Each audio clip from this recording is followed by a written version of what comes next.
नमस्कार, सप्ततारा न्यूजमध्ये आपले स्वागत आहे। आज शुक्रवार दिनांक 17 मे 2024 न्यूज बुलेटिनमध्ये जाणून घेऊया आजच्या ठळक घडामोडी। कोयना प्रकल्पासाठी त्याग करणाऱ्या सिद्धार्थनगर ग्रामस्थांना हक्काच्या पिण्याच्या पाण्यासाठी आंदोलनाची वेळ, रमेश उबाळे यांचा पुढाकार। संपूर्ण महाराष्ट्रासह कर्नाटकामधील शेतीसह पिण्याच्या पाण्यासाठी कोयना प्रकल्प उभारण्यात आला। त्यासाठी त्याग करणाऱ्या सिद्धार्थनगर येथील मागासवर्गीय ग्रामस्थांना मात्र हक्काच्या पाण्यासाठी आता संघर्ष करण्याची वेळ आली आहे। गेली अनेक वर्षे पाणी टंचाईचा सामना करणाऱ्या या ग्रामस्थांवर आंदोलन छेडण्याशिवाय अन्य पर्याय उरला नाही। राष्ट्रवादी काँग्रेस शरदचंद्र पवार पक्षाच्या सामाजिक न्याय विभागाचे जिल्हाध्यक्ष रमेश उबाळे यांनी त्यासाठी पुढाकार घेतला असून त्यांनी शुक्रवारी दुपारी निवासी उपजिल्हाधिकाऱ्यांकडे याबाबत निवेदन सादर केले आहे। प्रशासनाने दुर्लक्ष केल्यास दिनांक 10 जून पासून जिल्हाधिकारी कार्यालयासमोर ठिय्या आंदोलन छेडण्याचा इशारा त्यांनी दिला आहे।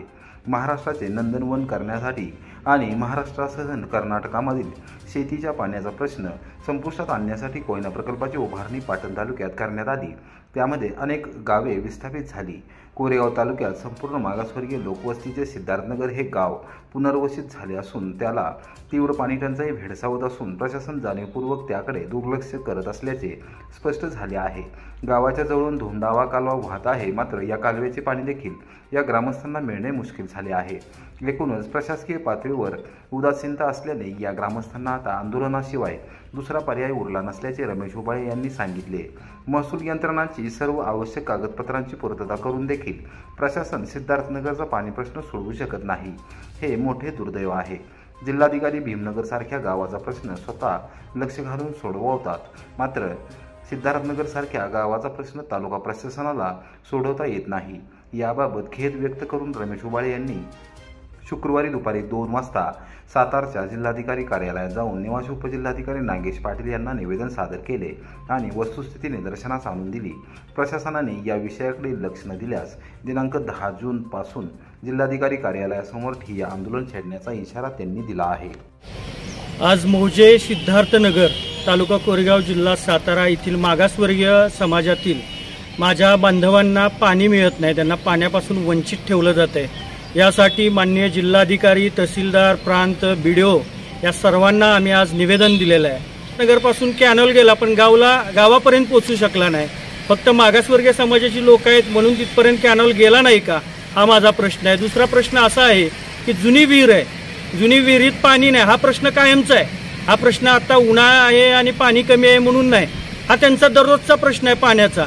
आज पाण्यासारखी गोष्ट जर माझ्या मागासवर्गीय बांधवांना भेटत नसेल तर यापेक्षा प्रशासनाला लाजिरवाणी गोष्ट कुठलीच नसावी। माझ्या मागासवर्गीय बांधवांना न्याय द्यावा, अन्यथा 10 तारखेपासून येत्या 10 तारखेपासून माझ्या सिद्धार्थनगरचे सर्व जे माझे मागासवर्गीय बांधव आहेत त्यांच्या समवेत आम्ही एकत्र येऊन ठिय्या आंदोलन करू। ठिय्या आंदोलनातून जर आम्हाला न्याय नाही मिळाला तर याच्यापेक्षा तीव्र आंदोलन करू।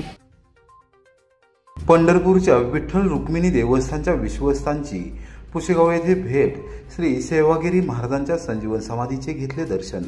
पंढरपूर येथील विठ्ठल रुक्मिणी देवस्थानचे विश्वस्त हरिभक्त पारायण शिवाजी महाराज मोरे यांनी शुक्रवारी सकाळी 10:30 वाजता सुवर्णनगरी पुसेगाव येथील श्री सेवागिरी महाराजांच्या संजीवन समाधीचे दर्शन घेतले। श्री सेवागिरी देवस्थान ट्रस्टच्या विविध उपक्रम व कार्याविषयी माहिती घेतली। ट्रस्टचे चेअरमन रणधीर जाधव, विश्वस्त डॉक्टर सुरेश जाधव, संतोष तथा बाळासाहेब जाधव व इतर मान्यवर पदाधिकारी यावेळी उपस्थित होते। रणधीर जाधव यांच्याकडून त्यांनी देवस्थान ट्रस्टच्या वतीने सुरू असलेल्या उपक्रमांची शिवाजी महाराज मोरे यांनी माहिती घेतली, तसेच भाविकांच्या सुविधासाठी नव्याने काय करता येईल याविषयी साधक बाधक चर्चा केली। चितळे येथे जबरी चोरी, चोरट्यांच्या बेदम मारहाणीत दाम्पत्य गंभीर जखमी, रुग्णालयात उपचार सुरू। चितळी तालुका खटाव येथे मोहितेमाळा परिसरात 2 चोरट्यांनी पाणी मागण्याच्या बहाण्याने 75,000 रुपये किमतीचे 2 तोळे दागिने लंपास केले। यावेळी चोरट्यांशी झालेल्या झटपटीत वृद्ध दाम्पत्य गंभीर जखमी झाले असून दोघांनाही 10 ते 12 टाके पडले असून त्यांच्यावर खासगी रुग्णालयात उपचार सुरू आहेत। ही घटना बुधवारी रात्री 10च्या सुमारास घडली। या प्रकरणी वडूज पोलीस ठाण्यात शुक्रवारी सकाळी 11:30 वाजता गुन्हा दाखल करण्यात आला। याबाबत माहिती अशी, येथील चांगदेव मंदिराजवळ असलेल्या ढाब्याशेजारी नारायण सीताराम माने यांचे घर आहे।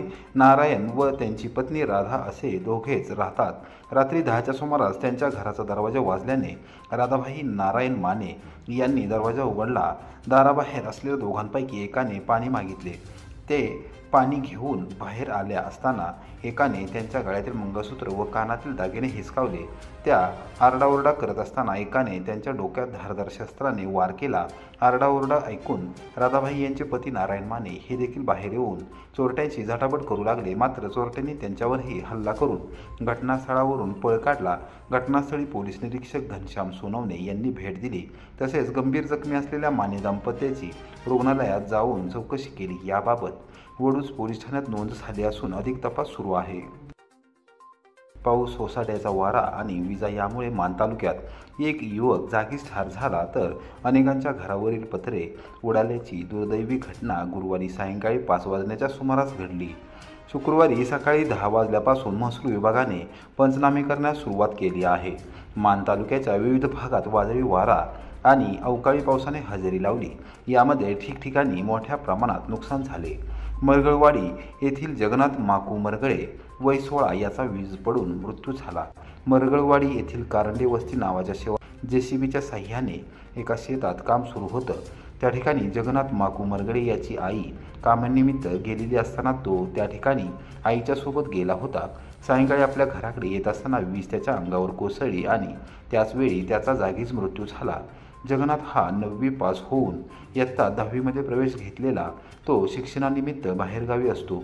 त्याचे वडील पॅरालिसिसमुळे घरीच असतात, म्हणून संपूर्ण कुटुंबाचा भार आईला पेलावा लागतो। आई कामाला गेली असताना हा प्रकार झाला।